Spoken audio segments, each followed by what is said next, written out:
Few things are harder than the mission of raising your kids.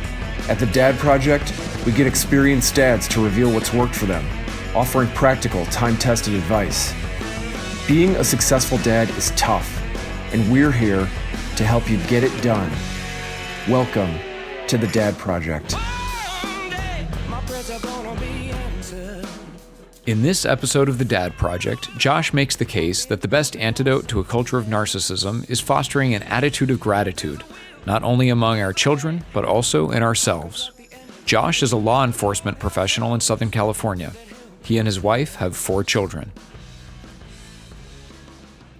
So here at the Dad Project, we're constantly asking ourselves, what are the issues that parents struggle with today in raising good kids? Beyond just providing practical advice for developing the well-known virtues, we want to help dads overcome the real and specific hurdles that we and our kids face. Admittedly, there are some things that never change. Getting our kids to conquer their pride and laziness, or developing kindness and generosity, right? But it's equally true that there are unique challenges that we face in our own time as a result of the shifting landscapes of changes in society. For example, parents 100 years ago didn't have to contend with the many dangers of social media and screen time.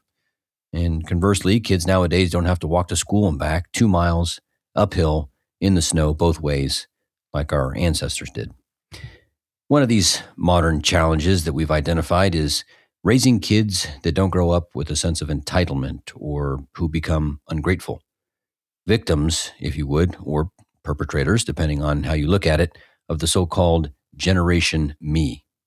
John Milton once wrote, "Gratitude bestows reverence, allowing us to encounter everyday epiphanies, those transcendent moments of awe that change forever how we experience life in the world."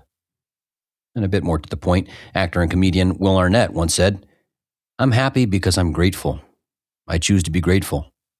That gratitude allows me to be happy." Sociological studies provide ample evidence, which we can likely validate with our own experiences, that our society is seeing an incline in the entitlement mentality. Why is this? And what can we do to ensure our kids don't develop these attitudes? In the world of military and law enforcement, there's a love for neologisms and acronyms, which rightly stems from the desire to create efficiency and uniformity of operations. One of these acronyms that we often use in our home is SITREP, which stands for Situational Report. It's used to give an overall assessment of the conditions of a particular operation, location, or project. In addition to being effective in the field, it works just as well at home too when there's crying, chaos, or confusion. Just ask the older or more generally composed kids, "Hey, give me a SITREP." Once they get accustomed to it, you can usually get a good synopsis of the craziness at hand and quickly zero in on how dad can swoop in and save the day. If we were to get a SITREP on the state of things for kids growing up in the West today, in one aspect, I think we could safely describe it as easy street. Those of us fortunate to live in the English-speaking world are living in a time of unparalleled material abundance and comfort. For example, in the U.S., 90% of homes at or below the poverty line have a refrigerator, oven and stove, microwave, electricity, indoor plumbing, a color television, and cell phones. More than half have cable or satellite TV, air conditioning, and an in-house washer and dryer. And almost half of these homes are owner-occupied. Now, of course, this isn't to say that there aren't those who struggle to make ends meet.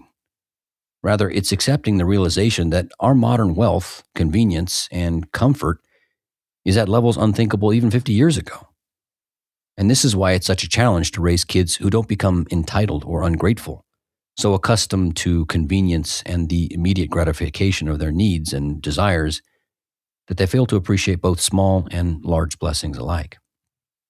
Now, in defense of our kids, it's right to point out that they aren't at fault for the material abundance they've inherited. In fact, they likely don't have anything else to contrast with their situation. I'm sure some of us remember being told to eat all the food on our plate because there were starving children in some far-off country. Candidly, I never could understand how me eating all the food on my plate served to alleviate childhood starvation in a faraway country, but let's not get distracted here. The point our parents were trying to make is that we should show our gratitude for the meal in front of us by eating it, because there were many other children around the world less fortunate than us who would have loved to have that meal. And although that particular method may have not been super effective in instilling gratitude in our generation, the intention was spot on. And it's what we have to do with our children, but in a more thought out, purposeful, and effective way. Though we know it when we see it or experience it, let's define terms. Gratitude is a virtue derived from justice. It's where a person appropriately responds to the good they've received, most often by giving thanks. In the simplest of terms, it's the right attitude to have and the right thing to do when we're given something. Aside from simply being the right disposition for us and for our kids, as we mentioned at the outset, this attitude of gratitude is an important safeguard against the entitlement mentality gripping the younger generations. And sadly, that mentality is disastrous for our culture. Cicero, writing in the 1st century BC, argued that gratitude was the greatest virtue and claimed ingratitude ranked worse than violence or theft. He linked gratitude with the stability of the Roman Republic and predicted that ingratitude would invite corruption and collapse. Nearly 2 millennia later, historian Edward Gibbon, in his History of the Decline and Fall of the Roman Empire, echoed this assessment and attributed Rome's fall partly to decadence and ingratitude of the founding virtues of Rome. Gibbon said this was brought on because of the prosperity of the empire, which bred complacency and moral erosion. Sound familiar? Studies in mental health give us insight into why this phenomenon occurs in societies. Despite unprecedented wealth and comforts, self-reported happiness has stagnated or declined, with data showing lower life satisfaction among younger generations. Psychologists and cultural observers tie this to the entitlement mindsets, where blessings are seen as owed rather than as gifts, fueling dissatisfaction, anxiety, and depression. Ingratitude, they argue, crowds out joy by focusing on what's lacking. Now, we're not here to dwell on the negative, but it's good to see cultural trends so we're not caught off guard. Psychologist Jean Twang's extensive work in publications like Generation Me and the Narcissism Epidemic documents clear rises in narcissism and entitlement-linked traits. Narcissistic personality inventory scores among U.S. college students have increased significantly decade after decade since the 1980s. By 2010, roughly 1 in 3 students scored above the midpoint, up from about 1 in 5 in the earlier groups. And a large recent NIH study found narcissistic personality disorder symptoms in roughly 10% of the people in their 20s versus about 3% in those over 65. These personal attitudes have far-reaching interpersonal effects. People who express less gratitude show higher expressions of conflict, hostility, aggression, and lower empathy. I don't need to tell you how those attitudes affect marriages, child rearing, workplace success and satisfaction, and overall personal happiness and peace. So, gratitude. How do we live it? And how do we model it for our kids? How do we live it? Well, there's almost an infinite possibility of ways. But let's start with the simple test. Ask yourself right now, how many times a day do I stop to give thanks? Can you remember the last time you were consciously grateful for something? If the answer is less than you're proud to admit, let's discuss some ways in which we can integrate an attitude of gratitude into our daily routine. Number 1, a great way to start the day is to make some act of thanks for being able to have another chance at life. Each day brings with it so much promise, so much mystery, and so much opportunity. No matter what's on tap for that day, things we're looking forward to doing or things we're dreading, everything's an opportunity to learn, to grow, to succeed. Take a few minutes each morning to recall all that you have: a beating heart, a roof over your head, the food you're about to eat, the job you're about to run off to, the woman lying next to you in the morning, the kids that are waking you up, your friends, family. If it's something you'd miss were it gone, it's something for which you should express gratitude. Could things be better? Maybe. Could things be worse? Absolutely. So let's start off the day on the right foot by being grateful. Number 2, be that guy. Most of the time, we try hard not to be that guy. But in this case, we're going counterculture. Be the guy that says please and thank you for everything and all the time. With our wife and kids, most importantly, with our colleagues, with the person across from us at the checkout counter, to the polite driver who can't even hear us say thanks. With big things, obviously, and even with the most mundane, always say please and thank you. Be remembered as that guy. It's the right response to any good thing we receive. It rewards and reinforces the good behavior of others, and it's a great example to our kids. These consistent and intentional outward acts will further ingrain an attitude of gratitude within us and within our kids.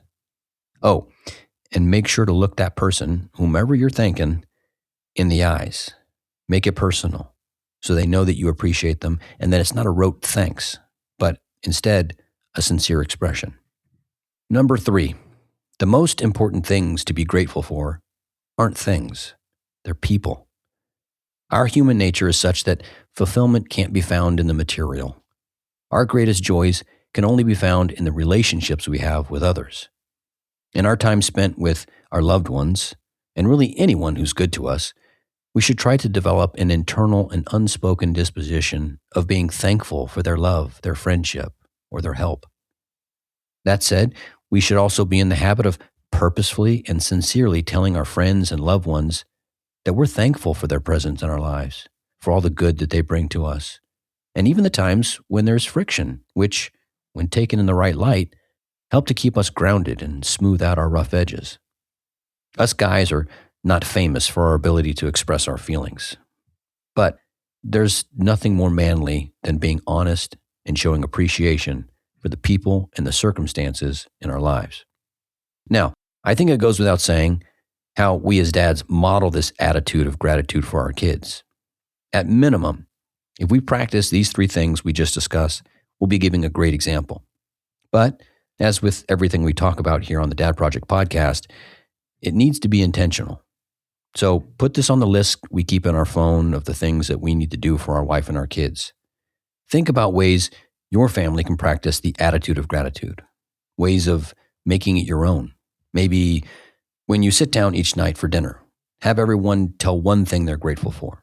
Or get the kids in the habit of writing thank you letters when they receive gifts or after being invited over to a friend's house. Whatever it is, do something that's yours and do something that gets the kids thinking about the blessings they have and how to be thankful for them. You get the idea. Discuss it with your wife, most importantly, and I think she'll be an invaluable asset in crafting a plan. I think I can safely say that we all want our kids to grow up happy and well-adjusted.